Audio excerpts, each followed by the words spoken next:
प्रदेश के वन एवं पर्यावरण मंत्री संजय शर्मा ने कहा कि पेपर लीक की राजस्थान में परंपरा रही है, लेकिन भाजपा सरकार न पेपर लीक करेगी और न ही बजट लीक करेगी। उन्होंने कहा कि भाजपा की वर्तमान सरकार के 2 बजट में की गई घोषणाएं धरातल पर आ रही हैं। बजट प्रस्तावों की रविवार को प्रभारी सचिव की मौजूदगी में बैठक संपन्न हुई।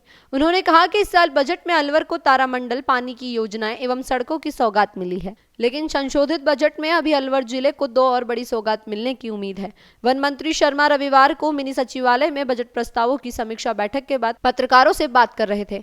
अधिकारियों के साथ की गई बैठक में गत वर्ष के बजट प्रस्तावों की क्रियान्विति की समीक्षा की गई, जिसमें प्रस्तावों के लिए जमीन का आवंटन किया जा चुका है। ज्यादातर प्रस्तावों की प्रशासनिक, तकनीकी एवं वित्तीय स्वीकृति जारी की जा चुकी है। देखते हुए टैंकर से पहुंचाएंगे।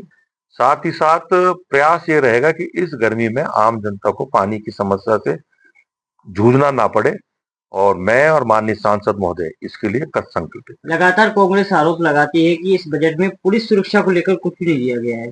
देखिए, कांग्रेस का काम है आरोप लगाना, वो विपक्ष में उनको आरोप लगाने भी चाहिए, लेकिन उनको ये पता होना चाहिए कि इस बजट में अलवर शहर की यदि मैं बात करूं तो अखैपुरा चौकी को हमने क्रमोन्नत करके थाने का रूप दिया है, और आने वाले समय में 2 अच्छी सौगात अलवर शहर सहित अलवर जिले को, जिसमें रामगढ़ विधानसभा क्षेत्र भी होगी, मिलने की पूरी संभावना है। लगातार गो तस्कर के हौसले बुलंद है। कल भी गो तस्करी हुई है, क्या कहना चाहिए? गो तस्करी हुई है, लेकिन हमारे पुलिस के कर्मियों द्वारा, पुलिस अधिकारियों द्वारा बखूबी उनका पीछा किया गया, उनको पकड़ा गया, और गो तस्करी को रोकने के लिए हम सब लोग कृत संकल्पित हैं। गाय हमारी माता है और हम सब लोग उसको माँ के रूप में पूजते हैं। गो तस्करी किसी भी हालत में बर्दाश्त नहीं की जाएगी। अभी विधानसभा क्या कहना चाहिए? देखिए, ये मैं तो ये कहना चाहूंगा कि जब माननीय अध्यक्ष महोदय द्वारा एक व्यवस्था दे दी गई और 5 माननीय विधायक, इसमें माननीय डोटासरा जी हैं और अन्य विधायक हैं, उनको निलंबन कर दिया, तो उनको माननीय अध्यक्ष जी की व्यवस्था को देखते हुए और लोकतंत्र में विश्वास करते हुए तुरंत विधानसभा का परिसर छोड़ देना चाहिए था, लेकिन ये उनकी हठधर्मिता है। एक और आप अध्यक्ष के डायस पर चढ़ जाएं, अध्यक्ष के ऊपर हमला करें और सचिव को घेर लें चारों तरफ से, और अध्यक्ष जब मार्शल बुला के उनको रोकें, और अध्यक्ष के कार्य व्यवस्था के बाद आप हठधर्मिता से हाउस में बैठे रहें, मैं इसको लोकतंत्र के लिए सही नहीं मानता। देखिए, 2024-25 में जो पहला बजट माननीय मुख्यमंत्री जी द्वारा राजस्थान की जनता को समर्पित किया गया था, उसमें जो जो बजट घोषणाएं विशेष रूप से अलवर जिले के लिए आई थी, पहले तो उसकी समीक्षा करी कि वो किस स्तर तक पहुंच गई हैं, और मुझे बताते हुए खुशी है जिन प्रोजेक्ट्स में हमको जमीन की आवश्यकता थी वो हमको जमीन का आवंटन हो गया। जहां हमको टीएस और एएस की आवश्यकता थी, एफएस की आवश्यकता थी, वो हो गया। कुछ प्रोजेक्ट्स ऐसे हैं जहां टेंडर प्रक्रिया भी हो चुकी है, वर्क ऑर्डर देना बाकी है, लेकिन वो राज्य सरकार के पास अभी गए हुए हैं अपनी परमिशन के लिए। तो आने वाले समय में चाहे वो सीडीसेट की परियोजना हो, नटनी के बारा की परियोजना हो, भाखेड़ा बांध की परियोजना हो, बायोलॉजिकल पार्क की जो बहुप्रतीक्षित है कट्टी घाटी पे उसकी परियोजना हो, साइंस पार्क की परियोजना हो, उन सब का काम बहुत जल्दी शुरू होगा।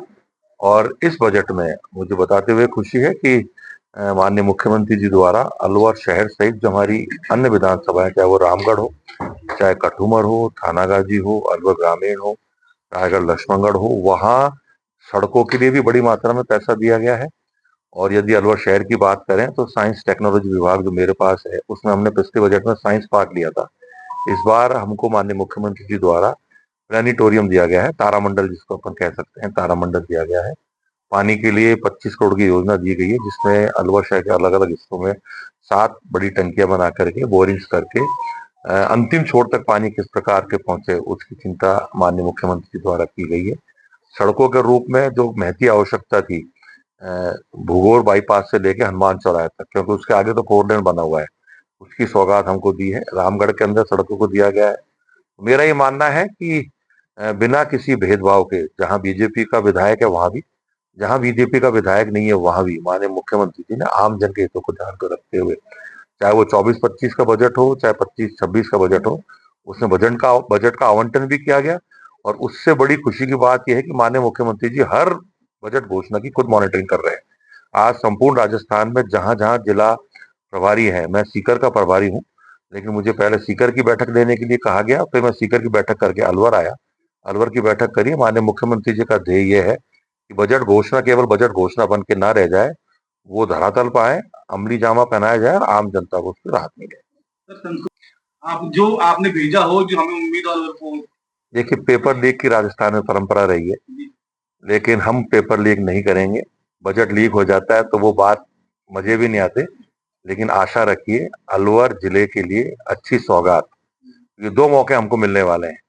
बजट पे चर्चा होने के बाद बजट पारित होगा, उसमें माननीय मुख्यमंत्री जी रिप्लाई देंगे।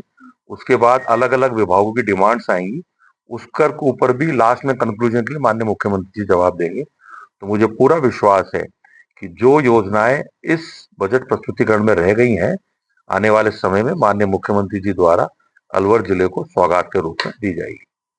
संभाग में आपको, क्योंकि अभी हमने कुछ जिले भी समाप्त किए हैं, संभाग को भी रद्द किया है मेरे द्वारा, हमारे अन्य जनप्रतिनिधि द्वारा संभाग की मांग पुरजोर तरीके से रखी गई है और हम आशावान हैं संभाग मिलना चाहिए, लेकिन अभी हाल फिलहाल मुझे संभावना कम लग रही है। सबसे बड़ी मांग एडीए की है, ये तो एडीए बनने जी, उसकी मांग भी मेरे द्वारा की गई है। अलवर विकास प्राधिकरण बनाने के लिए माननीय मुख्यमंत्री जी को निवेदन किया गया है और मैं कह रहा हूँ ना, बजट हम लीक भी नहीं कर सकते और पेपर लीक नहीं कर सकते।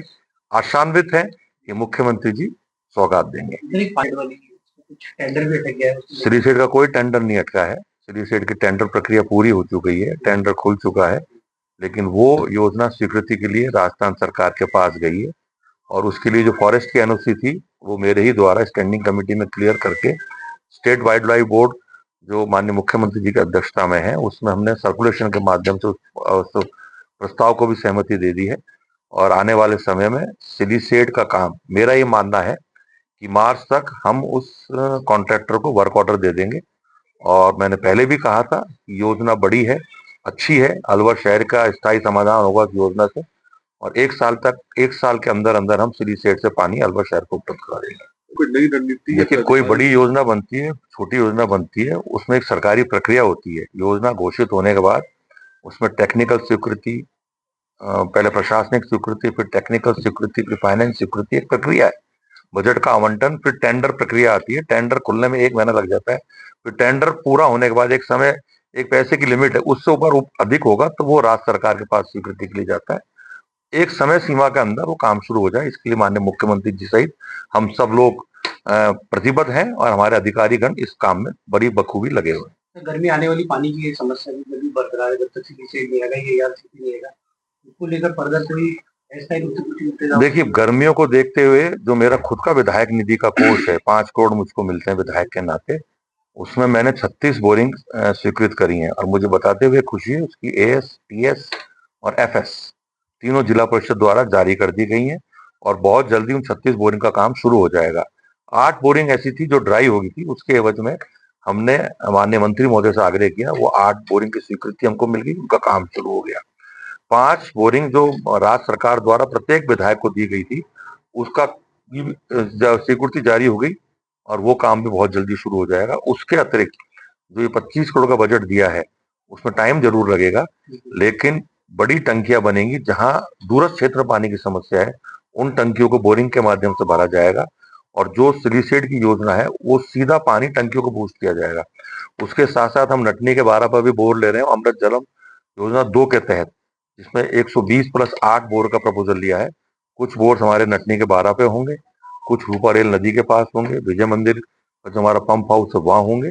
उसके साथ साथ अभी इस बैठक में कंटेंजेंसी प्लान के तहत हमने अधिकारियों को निर्देशित किया है कि जहां जहां टैंकर की आवश्यकता है उसका पूरा होमवर्क हम अभी से कर लें। जहां दूरस्थ क्षेत्र में पानी नहीं पहुंच पा रहा है, नहीं पहुंच पाएगा गर्मी का प्रयास को देखते हुए, तो टैंकर